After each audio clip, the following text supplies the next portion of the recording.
മോളെ ഇങ്ങോട്ട് വാരത്തോട്ട് വാ.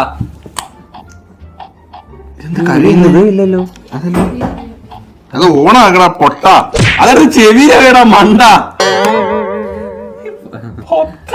ഫസ്റ്റ് ഡേ അതുകൊണ്ടാണ്. നീ 8ാം ക്ലാസ് ഇരിക്കുന്നുള്ളൂ. ഞാൻ MBBS ആയിട്ടല്ലോ, ഞാൻ പറഞ്ഞോണ്ട് കേട്ടാ മതി. MBBS ഫുൾ ഫോം സാറേ. പൊട്ടനാ പൊട്ടനാ പൊത്തൻ. ഈ ചൈനയിലും ഉക്രൈനിലൊക്കെ പോയി MBBS എടുക്കുന്ന ഡോക്ടർമാരെ കുറിച്ച് നിങ്ങൾ എപ്പോഴെങ്കിലും ആലോചിച്ചിട്ടുണ്ടോ? ഈ ചൈന എന്ന പേര് കേൾക്കുമ്പോൾ തന്നെ നമ്മുടെ മനസ്സിൽ ആദ്യം വരുന്നത് ഡ്യൂപ്ലിക്കേറ്റ് സാധനങ്ങളാണ് അല്ലെ? പണ്ടൊക്കെ നോക്കിയ ഒരു മൊബൈൽ ഇറക്കി കഴിഞ്ഞാണെങ്കിൽ അതിന്റെ ഡ്യൂപ്ലിക്കേറ്റ് ചാത്തന്റെ ചൈനക്കാർ ഇറക്കുമായിരുന്നു അല്ലെ?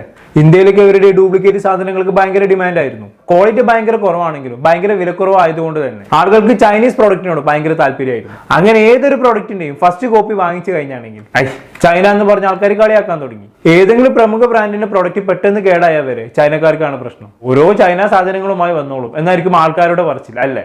അങ്ങനെ ചൈന എന്ന് പറഞ്ഞത് തന്നെ മൊത്തത്തിൽ ചീത്തപ്പേരായി മാറി എന്നുള്ളതാണ്. പക്ഷേ ചൈനയിൽ നിന്നും ഒരുപാട് ടോപ്പ് ക്വാളിറ്റി പ്രൊഡക്റ്റുകൾ എത്രയോ വിപണിയിൽ എത്തുന്നുണ്ട് എന്നുള്ളതാണ്. അതെല്ലാവർക്കും അറിയുന്ന കാര്യം തന്നെയാണ്. ഇന്ത്യക്കാരുടെ ക്വാളിറ്റി ഒട്ടുമില്ലെങ്കിലും വേണ്ടില്ല, വില കുറഞ്ഞ് കിട്ടിയാൽ മതി എന്ന മെന്റാലിറ്റിയെ കൃത്യമായി ചൂഷണം ചെയ്തുകൊണ്ട് ഇത്തരം ഡ്യൂപ്ലിക്കേറ്റ് പ്രോഡക്റ്റുകൾ ഇങ്ങോട്ട് കയറ്റി അയച്ചിരുന്നത് അവിടെ കുടിൽ വ്യവസായം ചെയ്യുന്ന ടീംസ് ആണെന്നുള്ളതാണ് സത്യം. അപ്പൊ നമ്മൾ ഇത്രയും പറഞ്ഞു വന്നത് എന്തിനാണെന്ന് വെച്ചാൽ നമ്മുടെ നാട്ടിൽ ഈ ചൈനീസ് പ്രോഡക്റ്റിന്റെ അത്ര പോലും വിലയില്ലാത്ത വേറൊരു സാധനം ഉണ്ടെങ്കിൽ അത് ഈ പറയുന്ന ചൈന പോലുള്ള രാജ്യങ്ങളിൽ നിന്നും MBBS കഴിഞ്ഞു വരുന്ന ഡോക്ടർമാർക്കാണ്. അവരോട് എല്ലാവർക്കും എന്തോ ഭയങ്കര പുച്ഛാണ് അല്ലെ? ഗവൺമെന്റ് കോളേജുകളിൽ നിന്നും MBBS എടുത്താൽ മാത്രമേ ഞങ്ങൾ അംഗീകരിക്കൂ എന്നൊരു ലൈനാണ് പലർക്കും ഇവരോട്. ചൈനയിൽ പോയി ഇവരെന്തോ ഡ്യൂപ്ലിക്കേറ്റ് MBBS എടുത്ത് വരുന്നവരാണെന്നുള്ള ഒരു മെന്റാലിറ്റിയാണ് പലർക്കും ഇവരോട്. നാട്ടിലെ ഏതെങ്കിലും കോളേജിൽ കോടികൾ കൊടുത്ത് പഠിച്ചാലും കുഴപ്പമില്ല, ഞങ്ങൾ അംഗീകരിച്ചോളാം. പക്ഷെ ചൈനയിൽ പോയി പഠിച്ചു വന്നാണെങ്കിൽ ഞങ്ങൾ പുല്ല് വരെ തരില്ല മക്കളെ. നാട്ടിലെ ഡോക്ടർമാർക്ക് ആവശ്യത്തിലധികം റെസ്പെക്ട് കൊടുത്ത് വഷളാക്കിയ ആൾക്കാർ തന്നെയാണ് ചൈനയിൽ നിന്ന് ഇങ്ങനെ പഠിച്ചു വരുന്ന ഡോക്ടർമാർ പുച്ഛിച്ച് തള്ളുന്നത് അല്ലെ? ഈ വിഷയം ഇപ്പൊ നമ്മൾ സംസാരിക്കാൻ ഒരു കാരണവുമുണ്ട്. എന്താന്ന് വെച്ചാണെങ്കിൽ 2 ദിവസം മുന്നേ പ്രവീൺ പ്രണവ് എന്ന് പറയുന്ന യൂട്യൂബർ ചൈന പോലുള്ള രാജ്യങ്ങളിൽ നിന്നും MBBS എടുത്ത് നാട്ടിൽ പ്രാക്ടീസ് ചെയ്യുന്ന ഡോക്ടർമാരെ കളിയാക്കിക്കൊണ്ട് ഒരു സ്കിറ്റ് ചെയ്തിട്ടുണ്ടായിരുന്നു. ഈ പ്രവീണിന്റെ ചാനൽ എന്ന് പറഞ്ഞാണെങ്കിൽ അത്യാവശ്യം നല്ല റീച്ചുള്ള ഒരു ചാനലാണ്. അതുപോലെ തന്നെ ഇഷ്ടം പോലെ ആൾക്കാർ ഇത് കണ്ടു എന്നുള്ളതാണ്. ചൈനയിൽ പോയി പഠിച്ചവർക്കും പഠിച്ചിറങ്ങിയവർക്കും ഒക്കെ പ്രവീണിന്റെ ഈ വീഡിയോ കണ്ടു കഴിഞ്ഞാണെങ്കിൽ സഹിക്കാൻ കഴിയില്ല മക്കളെ. അങ്ങനെ തന്നെ സംഭവിച്ചു. നിലവിലെ ചൈനയിലെ ഒരു കോളേജിൽ ഫൈനൽ ഇയർ MBBS ചെയ്തുകൊണ്ടിരുന്ന ഒരു പയ്യൻ ഇതിനെതിരെ പ്രതികരിച്ച് രംഗത്ത് വന്നു എന്നുള്ളതാണ്. പുള്ളിക്കാരന് ഡോക്ടർ കിഡ്സ്മൈൽ എന്ന് പറയുന്ന ഒരു യൂട്യൂബ് ചാനൽ ഉണ്ട്. ചൈനയിലെ പഠനത്തെയും ജീവിതത്തെയും കുറിച്ചും ഒക്കെ വീഡിയോ ചെയ്യുന്ന ഒരു ചാനലാണത്. അതിലൂടെയാണ് ഇദ്ദേഹം പ്രതികരണവുമായി വന്നിട്ടുള്ളത്. നമുക്ക് ആദ്യം പ്രവീൺ പ്രണവ് ചെയ്ത സ്കിറ്റിന്റെ ചില ഭാഗങ്ങളൊന്ന് കണ്ടുനോക്കാം.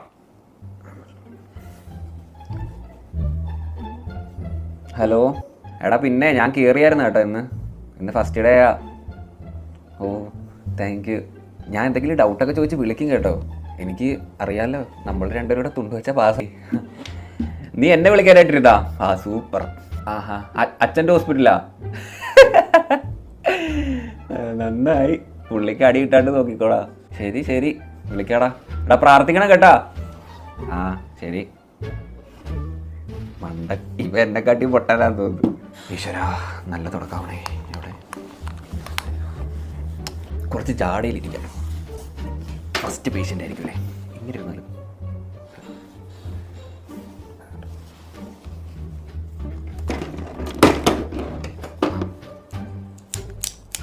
മൂർച്ച ലേശം കുറവാ, കുഴപ്പമില്ല. എവിടെ ഇതാണോ ബാൻഡേജ്? വലിയ കത്തിരിക്ക.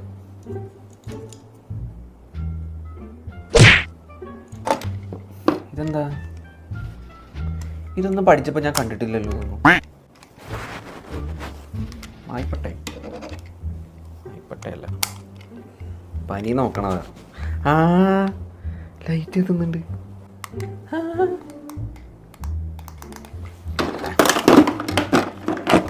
സംഭവം മനസ്സിലായല്ലോ.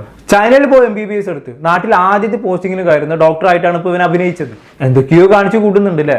തുടക്കം തന്നെ ഓവറാക്കി ചാളാക്കിയിരിക്കുന്നത്. മെഡിക്കൽ എക്യുപ്മെന്റ്സ് ആദ്യമായിട്ട് കാണുന്ന പോലെയാണ് എന്തൊക്കെയോ കാണിച്ചു കൂട്ടുന്നത്. എന്തൊരു ഏതോ കഴിഞ്ഞിട്ടില്ല. ഇനി ഇവൻ രോഗിയെ പരിശോധിക്കുന്ന ഒരു സീനും കൂടി ഉണ്ട് മക്കളെ. നമ്മൾ എന്തായാലും അതൊന്ന് കണ്ടോക്കാം. ഞാൻ MBBS പാസ്സായത്, അതിന്റെ സർട്ടിഫിക്കറ്റ് ഉണ്ട്. കണ്ടൊരു മന്ദ ലുക്കില്ലേ? ലേശം നീളം കുറവാണല്ലോ മോളെ. ഇങ്ങോട്ട് വാരത്തോട്ട് വാ.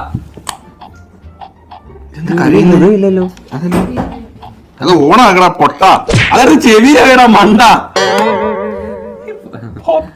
ഫസ്റ്റ് ഡേ അതുകൊണ്ടാണ്. ഇവനിപ്പോ ഏത് പറ്റി എഴുതും? പാരസെറ്റമോൾ എഴുതാം.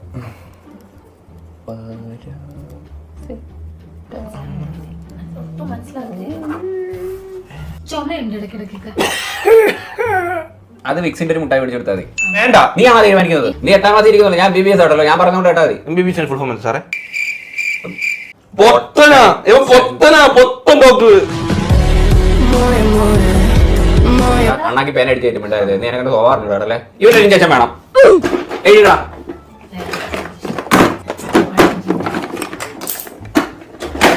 എണീക്കടാ. കയ്യിൽ മതി, കയ്യിലല്ല കുണ്ടിയിൽ കുത്തണം.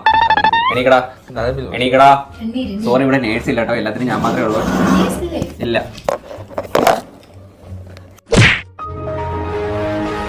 ഒരു അരപ്പാണ്. എനിക്ക് അവിടെ പോയിരിക്കും. കണ്ടല്ലോ, സ്കിറ്റ് മൊത്തം ഇങ്ങനെയാണ്. ഒടുക്കത്തെ ഓവർ ആക്ടിങ്ങും കളിയാക്കലും. അല്ലെങ്കിൽ ഈ ചാനലിൽ നിന്നൊക്കെ MBBS എടുത്ത് വരുന്ന ആൾക്കാർ നാട്ടുകാർക്ക് വരില്ല. അവരുടെ ഇടയിലേക്കാണ് ഇങ്ങനത്തെ വീഡിയോസ് പഠിച്ചു വിടുന്നത്. കോമഡി സ്കിറ്റ് ചെയ്യുമ്പോൾ ആക്ഷേപഹാസ്യമൊക്കെ ആവാം, പക്ഷെ ഒട്ടും ഒരു ഫാക്ട് ഇല്ലാതെ ഒരു വിഭാഗത്തെ മൊത്തം അടിച്ചാക്ഷേപിക്കുന്ന വീഡിയോകൾ ഒരിക്കലും നമുക്ക് അംഗീകരിക്കാൻ പറ്റില്ല. ഇവന്റെ ഈ വീഡിയോ ഭയങ്കര ഓവർ ആക്ടിങ് ആണ്. MBBS കഴിഞ്ഞൊരു ഡോക്ടർ ഇങ്ങനെയൊക്കെ കാണിച്ചു കൂട്ടുമെന്ന് നിങ്ങൾക്ക് ആർക്കെങ്കിലും തോന്നുന്നുണ്ട്? എവിടുന്നാണെങ്കിലും പഠിക്കുന്നത് MBBS തന്നെയല്ലേ. പഠനം കഴിഞ്ഞ ഹൗസ് സർജൻസിയും കമ്മ്യൂണിറ്റി പോസ്റ്റിംഗും ചെയ്യുന്ന സമയത്ത് ഇഷ്ടം പോലെ രോഗികളെ പരിശോധിച്ച് പ്രാക്ടിക്കൽ എക്സ്പീരിയൻസ് ഒക്കെ ആയതിനു ശേഷമാണ് ഈ ഡോക്ടർമാർക്ക് ജോലി ചെയ്യാൻ ഇറങ്ങുന്നത്. അതിപ്പോ ചൈന ആണെങ്കിലും ഇന്ത്യ ആണെങ്കിലും ഒക്കെ കണക്ക് തന്നെ. അങ്ങനെയുള്ള ഒരാൾക്ക് സ്റ്റെതസ്കോപ്പ് പോലും നേരാവണ്ണം പിടിക്കാൻ പറ്റില്ല എന്നുള്ള രീതിയിൽ കളിയാക്കിക്കൊണ്ടൊക്കെ വീഡിയോ ചെയ്തു കഴിഞ്ഞാണെങ്കിൽ എന്താ ഞാനിതിനൊക്കെ പറയാം? ഈ MBBS എന്ന് പറയുന്ന സാധനം പൈസ കൊടുത്താൽ കിട്ടൂലല്ലോ, നല്ലവണ്ണം കഷ്ടപ്പെട്ട് പഠിച്ച് പാസ്സാവന്നെ വേണം. ഇനി നമുക്ക് വീഡിയോ കണ്ട ചൈനയിലെ MBBS വിദ്യാർത്ഥിയുടെ പ്രതികരണം ഒന്ന് കണ്ടോക്കാം. എനിക്ക് എല്ലാവരോടും കൂടി ആയിട്ട് പറയാനുള്ളത്, ഒരു ഫോറിൻ ഡോക്ടർ ആവണമെങ്കിൽ നിങ്ങൾക്ക് എത്രമാത്രം സ്ട്രഗിൾ ഉണ്ടെന്ന് അറിയോ? നീറ്റ് എക്സാമിനേഷൻ ക്ലിയർ ചെയ്യണം. ഇതിനൊക്കെ പുറമെ നിങ്ങൾക്ക് ഒരു പാഷൻ ഉണ്ടാവണം. നിങ്ങളൊരു ഡോക്ടർ ആവണം, എനിക്കൊരു ഡോക്ടർ ആവണം, ഒരു പാഷൻ ഉണ്ടാവണം. ഈ പാഷൻ മാത്രം ഉണ്ടായാൽ പോരാ, ഇതിൽ പുറം വരാനുള്ള ഇത് അഫോർഡ് ചെയ്യാനുള്ള ബുദ്ധിമുട്ട്, ഒരുപാട് ബുദ്ധിമുട്ടുണ്ട്. ഒരു വീടിന്റെ പ്രതീക്ഷയാണ് ഒരു മകനോ മകളോ വീട്ടിൽ നിന്ന് ഇറങ്ങുമ്പോൾ എന്റെ കുട്ടി പോകുന്ന ഡോക്ടർ ആവാൻ, സ്വന്തം വീട് വിട്ട് നിന്ന് നാട് വിട്ട് നിന്ന് ഒരു സുഖവും സംവിധാനം അനുഭവിക്കാൻ പറ്റാണ്ട് മറ്റൊരു നാട്ടിൽ പോയി നിന്നിട്ട് നിങ്ങൾ എന്താ പറയുക, ഒരു ചൈന അല്ലെങ്കിൽ റഷ്യ, കിർഗിസ്ഥാൻ, കസാഖിസ്ഥാൻ ആരോ ആയിക്കോട്ടെ, എവിടുന്നോ ഒരു ഫോറിൻ ഡോക്ടർ അനുഭവിക്കുന്നത് നിങ്ങൾക്ക് അറിയില്ല. എന്താണ് പുറത്തു വന്നു കഴിഞ്ഞാൽ അവരെ ഭാഷ പഠിക്കണം, അവരെ നാട്ടിൽ നിന്ന് അവരെ കാര്യങ്ങൾ പഠിക്കണം. ആ ഒരു കൾച്ചറിൽ നമ്മൾ ആ ഒരു ഇടവേളയിൽ ആ പഠിക്കുന്ന ഇടവേള പോകണം. മാത്രമല്ല 6 വർഷം സമയം, ഒരു മനുഷ്യന്റെ 6 years ടൈം. നിങ്ങളൊക്കെ നാട്ടിൽ 3-4 വർഷം എടുക്കുന്ന ഡിഗ്രിക്ക് നിങ്ങൾക്ക് ഇല്ലാത്ത സ്ട്രഗിൾ ഇല്ല, കാര്യങ്ങളില്ല. 6 വർഷം ഒരു മറ്റൊരു നാട്ടിൽ പോയി നിന്ന് ബുദ്ധിമുട്ടി പാസ്സായി വരുമ്പോ ഇതിന്റെ കൂടെ നാട്ടിലേക്ക് വന്ന് കയറുന്നോടക്കനെ നീ ചൈനയിൽ നിന്നാണോ പഠിച്ചിറങ്ങിയേ എന്നുള്ള ഈ ഒരു ഫേസ് റിയാക്ഷൻ ഇതൊക്കെ കണ്ടുകൊണ്ടും ഇതിനൊന്നും റെസ്പോണ്ട് ചെയ്യാണ്ട് വളരെ ഇതായിട്ട് നിന്ന് എങ്ങനെയെങ്കിലും ശരി പോട്ടെ, എന്റെ പാഷൻ ആയതുകൊണ്ടാണ് ഞാൻ നിൽക്കുന്നുള്ളതുകൊണ്ട് നിന്നിട്ട് ഇത്രയും കാര്യങ്ങൾ ചെയ്യുമ്പോൾ പ്രണവനെ പോലത്തുള്ള വ്ളോഗേഴ്സിന് വളരെ എളുപ്പമാണ് ഇതേപോലെ ഒരു കോമഡി സ്കിറ്റ് ചൈനീസ് ഡോക്ടേഴ്സ് അല്ലെങ്കിൽ ഫോറിൻ ഡോക്ടേഴ്സ് അല്ലെങ്കിൽ മൊത്തത്തിലുള്ള ഫോറിൻ ഡോക്ടേഴ്സിനെ ഒരേ സമയം വളരെ കാര്യമായിട്ട് ഇട്ട് ഊക്കാൻ വളരെ എളുപ്പമാണ്. കാരണം നീ ഇപ്പൊ പ്രണവ് ബ്രോനോട് എനിക്ക് ചോദിക്കാനുള്ളത്, ബ്രോ നീ എപ്പോഴെങ്കിലും MBBS ഫുൾ ഫോം അറിയാൻ നോക്കിയിട്ടുണ്ടോ? ഇല്ല, അത് പോട്ടെ, MBBS ഒരു ബുക്ക് ഇന്ന് പഠിക്കാൻ നോക്കിയിട്ടുണ്ടോ? എത്രമാത്രം കഷ്ടപ്പാടാണ് പിന്നിലുള്ളതെന്ന് നിനക്കറിയോ? ഓക്കെ, ഇദ്ദേഹം ഇയാളുടെ കഷ്ടപ്പാടിനെ കുറിച്ചൊക്കെയാണ് സംസാരിക്കുന്നത് അല്ലെ. MBBS എന്ന് പറഞ്ഞാൽ നമുക്ക് എല്ലാവർക്കും അറിയാം, അത്യാവശ്യം നല്ല ടഫ് കോഴ്സ് ആണ്. നല്ല ഹാർഡ് വർക്ക് ചെയ്യാൻ മെന്റാലിറ്റി ഉള്ള ആളുകൾക്ക് പറഞ്ഞിട്ടുള്ളതാണ് ഈ മെഡിസിൻ പഠനം. ഇക്കാലത്താണെങ്കിൽ പിന്നെ MBBS മാത്രം എടുത്തിട്ടാണെങ്കിൽ പ്രത്യേകിച്ച് കാര്യമില്ല. എല്ലാവർക്കും സ്പെഷ്യലിസ്റ്റ് ഡോക്ടർമാരെ മാത്രം മതി. ഒരു തലവേദന വന്നു കഴിഞ്ഞാണെങ്കിൽ നേരെ പോയി കാണിക്കുന്നത് ന്യൂറോളജിസ്റ്റിനെയാണ്. അങ്ങനെ 8-10 വർഷം ഇതിന് പിന്നാലെ നടന്നിട്ടാണ് ഒരു ഡോക്ടറായി മാറാൻ സാധിക്കുന്നത്. ഈ കഷ്ടപ്പാടൊക്കെ അറിഞ്ഞിട്ട് തന്നെയാണ് പലരും ഈ കോഴ്സ് എടുക്കുന്നത്. നോ പെയിൻ നോ ഗെയിൻ എന്നാണല്ലോ. കഷ്ടപ്പാടൊക്കെ കഴിഞ്ഞ് ഡോക്ടർ ആയി കഴിഞ്ഞാണെങ്കിൽ പിന്നെ അവർക്ക് കിട്ടുന്ന സോഷ്യൽ സ്റ്റാറ്റസും റെസ്പെക്റ്റും ഒക്കെ വേറെ തന്നെയാണ്.